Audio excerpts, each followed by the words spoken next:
Buenas tardes a todos los amigos del canal. Vamos a ver el segundo video de fundaciones indirectas, que lo llamamos parte B. Habíamos visto algunos conceptos, una clasificación general y algunos conceptos de pilotes premoldeados. Dijimos que en la medida que la capacidad de carga requerida se incrementaba, necesariamente nos orientábamos hacia los pilotes perforados. Bueno, en estos casos, el espacio ocupado por el pilote se libera extrayendo el suelo, como en una excavación. Por lo tanto, a diferencia de los premoldeados, esta metodología genera una liberación de las tensiones en el suelo, por lo que las resistencias de fuste y punta son menores. Con esta metodología se puede atravesar zonas compactas, trabajar con diámetros de pilotes mucho mayores, eventualmente hasta 2 metros aproximadamente. Consecuentemente son aptos para, por ejemplo, pilotes de muelles portuarios sujetos al impacto de embarcaciones, de soporte de pilas de puentes, o sea, de estructuras de mayor envergadura, o de edificios de gran altura sujetos a grandes momentos flectores, por ejemplo. La perforación puede hacerse mediante una entibación o camisa, o bien manteniendo las paredes de la entibación con la ayuda de barros bentonite. Cuando se usan camisas metálicas, son utilizadas con espesores mayores a 3 milímetros, que pueden ser recuperables a medida que avance el hormigonado o quedar las mismas perdidas. En ese caso hay que evaluar la tensión de fuste, ¿no? Si quedan perdidas las camisas, porque sería el contacto no hormigón-suelo, sino acero-suelo. Cuando la excavación se ha terminado, se baja la armadura y se comienza el proceso de hormigonado, desde abajo, a través de una tubería denominada manga, donde su extremo se mantiene aproximadamente, o debería mantenerse unos 60 centímetros embebido en el hormigón. Si la excavación se efectuó con una camisa, la misma se va levantando a medida que se hormigona, y si en cambio se utilizó lodos bentoníticos, estos son desplazados por el hormigón, que tiene una densidad mayor. Los pilotes perforados tienen en general diámetros importantes, como dijimos, de 30 centímetros en adelante hasta un máximo del orden de los 2 metros. A partir de los 60 centímetros se los denomina usualmente de gran diámetro. Justamente debido al importante diámetro que poseen, pueden tomar solicitaciones de flexión trabajando empotrados en el suelo. Como dijimos, muy aptos para estructuras de puentes o portuarias, donde las cargas horizontales son realmente importantes.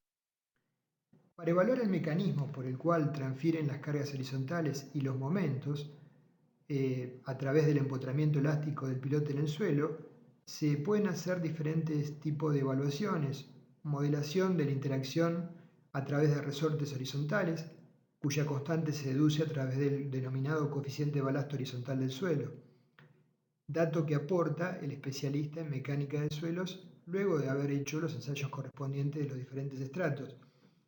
Nosotros hablamos bastante en las clases de fundaciones directas del coeficiente de balasto del suelo, refiriéndonos al coeficiente de balasto vertical, para cargas de peso propio y gravitatoria o cargas que generarán compresión conceptualmente.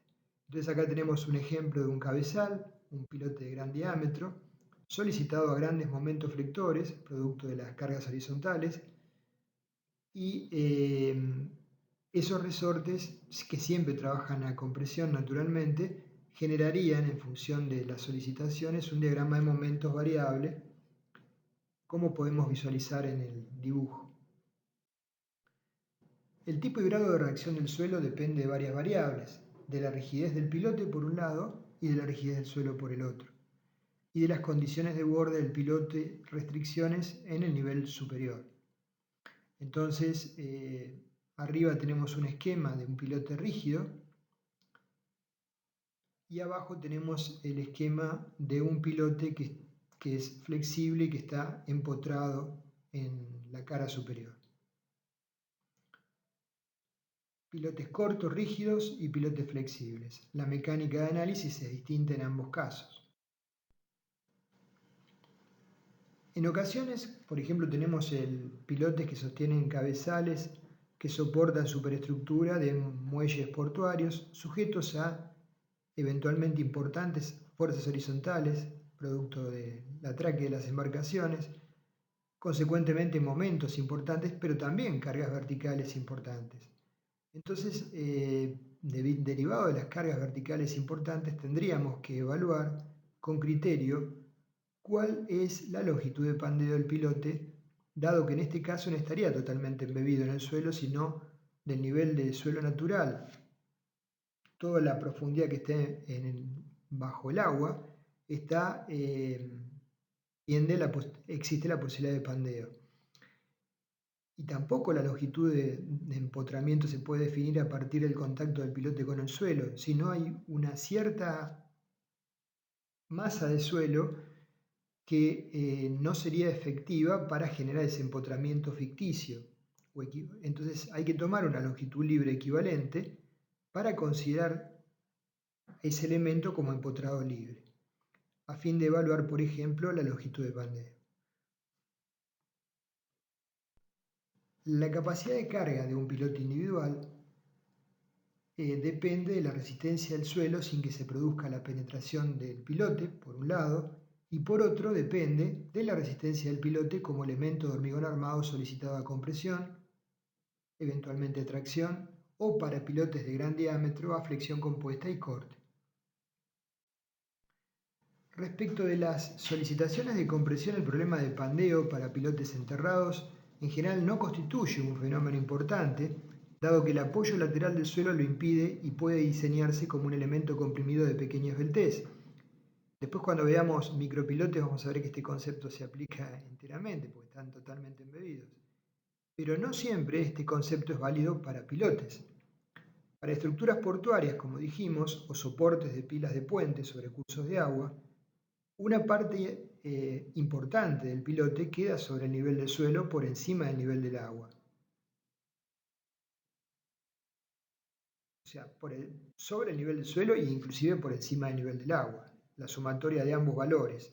Para estos casos sí se debe evaluar la tendencia al pandeo de elementos fuertemente comprimidos esbeltos. Entonces, vale el concepto, ¿sí?, de longitud libre equivalente que mencionamos a los efectos de idealizar la longitud equivalente para evaluar la tendencia al pandeo. Tenemos una longitud física no enterrada, que está claramente determinada entre el nivel del terreno, aunque esté bajo el agua, y la cota inferior del cabezal, y tendremos una longitud libre equivalente. Esta longitud equivalente dependerá de la rigidez relativa entre el suelo y pilote.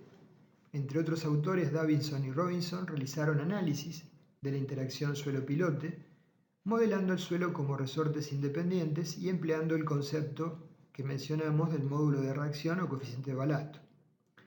Para suelos cohesivos como las arcillas, adoptaron la hipótesis de que el módulo de reacción del suelo es constante con la profundidad.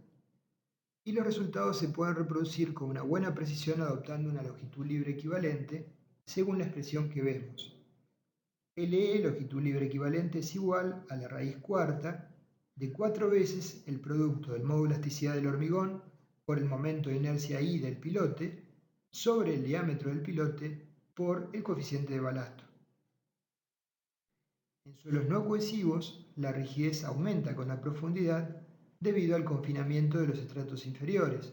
Entonces suele asumirse una variación lineal del valor de Ks, calculada en función de NH, que es una constante de proporcionalidad, por Z, profundidad de embebimiento del pilote, sobre el diámetro del pilote.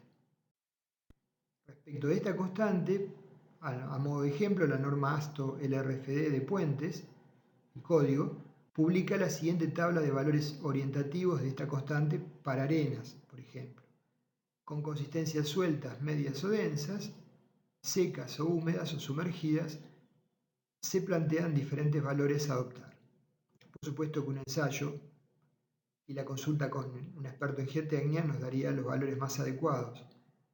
Reemplazando por el valor de Ks igual a NH por Z sobre Φ, nos queda que la longitud libre equivalente sería 1,8 por la raíz quinta de E por I sobre NH. Acá vemos una obra real, que se produjo el recalce de un cabezal existente sobre nuevos pilotes, porque los pilotes originales estaban muy deteriorados, de un muelle portuario. Entonces la estructura original tenía el cabezal 1,50 m por cerca de 2 metros aproximadamente, y en gris se visualiza el recalce del cabezal que embebe al cabezal original, sobre el cual se funda sobre 4 pilotes nuevos. Entonces, para evaluar las cargas a transmitir y el diseño de los pilotes, naturalmente en estos casos hay que considerar los conceptos que vimos. Acá tenemos un modelo, por ejemplo, de ese mismo esquema, de esa misma estructura, donde el cabezal recrecido pasa a tener 13,20 m por 7,50 m de ancho por 2,20 m de altura. Y los pilotes son de 1,30 m, y si bien la longitud era variable según los distintos cabezales, un promedio de 31 metros de longitud. Donde se ve en verde claro serían los resortes que se han tomado para modelar el suelo equivalente. Los resortes entonces reemplazan al suelo asumiendo un comportamiento elástico con valores de la constante que van a surgir del estudio de suelos considerando los diferentes estratos. Situación actual de esa estructura en particular, previa a la intervención, y abajo la situación definitiva luego de la intervención.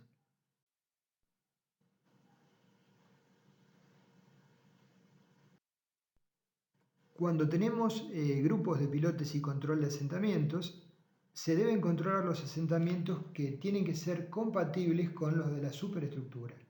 Recordar al respecto que el asentamiento de un grupo de pilotes siempre va a ser mayor que el de un piloto individual, porque se interactúan los bulbos de presiones y están relativamente cercanos, generando un efecto más importante sobre el suelo y consecuentemente eventualmente mayores asentamientos. Con respecto a la distribución de las cargas de la columna sobre los pilotes, el elemento sobre el cual apoya la columna y distribuye la carga incidente de la misma sobre los pilotes lo llamamos cabezal. Es en general un elemento con una gran rigidez, como vimos en las fotos anteriores. En casos especiales, el cabezal se convierte en una gran losa que cubre la totalidad de la superficie. Casos muy particulares. Esto se traduciría finalmente en un esquema combinado platea-pilotes. La situación del diseño de plateas la mencionamos en un video anterior, con un complejo tratamiento y evaluación de las solicitaciones. Este es el caso típico, por ejemplo, de la fundación del edificio hoy en día en hormigón armado más alto del mundo.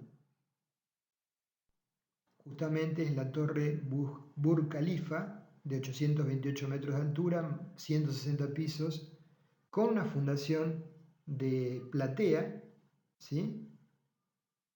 Maciza, apoyada sobre pilotes.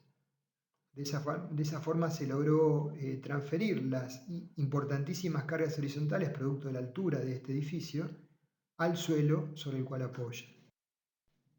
Esta es una foto en la etapa constructiva de la platea de fundación de ese edificio, que tiene 3,70 metros de espesor, apoyada sobre 194 pilotes de 1,50 m de diámetro y aproximadamente 43 metros de longitud.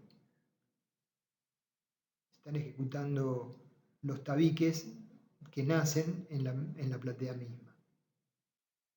Bueno, con esto avanzamos un poquito más en la presentación, continuaremos con el próximo video. Gracias.